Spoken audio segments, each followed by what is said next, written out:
Sa gitna ng mga isyong kanilang kinahaharap, isang maikli ngunit sweet at makahulugang mensahe ang ipinaabot ng It's Showtime host na si Ayon Perez para sa co-host at asawa niyang si Vice Ganda.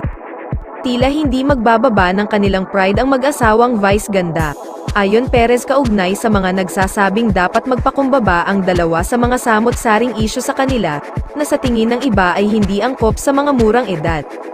Sa kanyang Instagram post ng larawan nilang dalawa ni Vice, nagpalipad hangin pa si Ayon patungkol sa mga kontrobersya nilang dalawa ng komedyante.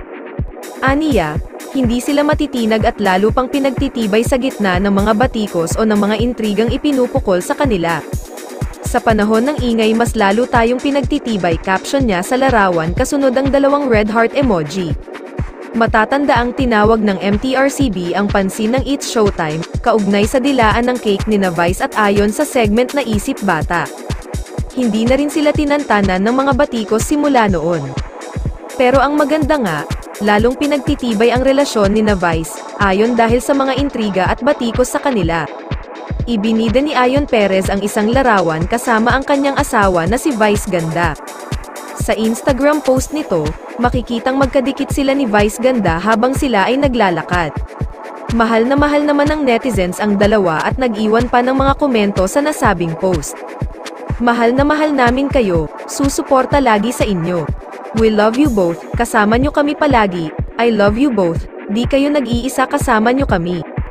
Kamakailan lang ay isang grupo ng mga social media broadcaster ang nagsampa ng kasong kriminal laban kay Vice Ganda at Ayon sa Quezon City Prosecutor's Office. Samantala, kinaaliwan ng maraming netizen ang ganap ni Unkabogable Star, Vice Ganda sa tawag ng tanghalan, nitong Martes 12 ng Setyembre. Nag-ala broadcast journalist kasi ang komedyante nang ipakilala niya ang mga hurado ng nasabing segment sa Madlang People. Pero ang higit na kinaaliwan nila ay noong sabihin ni Vice ang paraan ng pagkukomento ng mga hurado.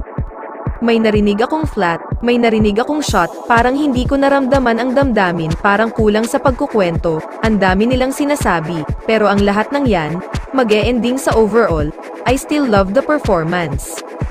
In fairness, pasado si Meme as broadcast journalist, pwedeng-pwede. Tila sagot nga ito ni Vice matapos na sinampahan naman ng kaso kamakailan ang magjowang sina Vice Ganda at Ayon Perez ng isang grupo ng mga social media broadcaster na naging dahilan para patawan sila ng Movie and Television Review and Classification Board o MTRCB ng 12 erang days suspension.